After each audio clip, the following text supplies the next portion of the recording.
এইটা বুঝলাম এটার মধ্যে আলু দিয়ে যায় আরে পাগল এটা কয় প্রোটিন খাবার এটা কি সেই ইয়ে খাবার মুখরুচি খাবার প্রোটিন খাবার আপনি সন্তানের হাত ধরুন কি বলেন মসজিদ কিছু করে দিন নামাজি বানায় দেন সম্পর্ক হলো আল্লাহর সাথে সম্পর্ক রুটি হলো কিভাবে কি করে নম্বর মাধ্যম হলো আমল হলো কোরআনে কারীম তেলাওয়াত করা কি করা এই করে বলেন কোরআনে কারীমের তেলাওয়াত করা বান্দা বান্দা যখন কোরআনে কারীম তেলাওয়াত করে কোরআনে কারীমের তেলাওয়াতের অর্থ হলো যে সরাসরি আল্লাহর সাথে কথা বলে নামাজে দাঁড়িয়ে গেরাজুনকে আল্লাহর সাথে কথা বলে ডিম তো খুব মোটা মোটা ডিম দেখছি ওরে বাবা ডিমগুলো ভালো সাইজ আলা আছে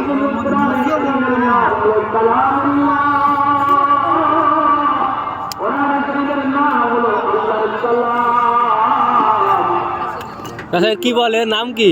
ডিম কেক ডিম কেক। ডিম কেক কত করে? 10 টাকা? 30 টাকা হ্যাঁ 30 না কেক না